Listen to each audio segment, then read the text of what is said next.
Hi friends, అందరు బాగున్నారా? నేను కూడా బాగున్నాను. గుడ్ల పులుసు చేసి చూపిస్తున్నాను ఈరోజు. 4 స్పూన్ల ధనియాలు, 1 స్పూను జీలకర్ర, మెంతులు 1 స్పూను. ఇవి దూరగా వేపుకోవాలి. కొద్దిగా ఆయిల్ వేయాలి. ఆయిల్లో ఉల్లిగడ్డ వేసి వేపుకోవాలి.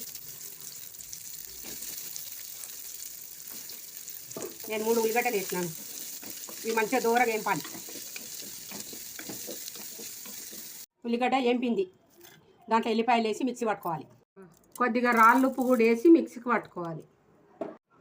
అందులో కొంచెం ఒక నిమ్మకాయ అంతా చింతపండు నానబెట్టుకొని వేసుకోవాలి. 2 స్పూన్ల కారం పొడి.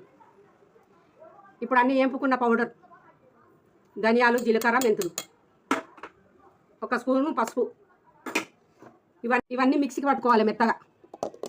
2 స్పూన్ల ఆయిల్ వేసుకోవాలి. దీంతో ఇది వేడైన తర్వాత కొద్దిగా జీలకర్ర వేసుకోవాలి. ఎక్కువ వేయద్దు.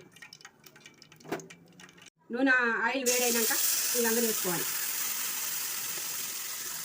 ఇలా కలుపుకోవాలి. నూనెలో మంచిగా ఇది నూనెలో ఉడకాలి. 1 గ్లాస్ నీళ్ళు పోసుకోవాలి.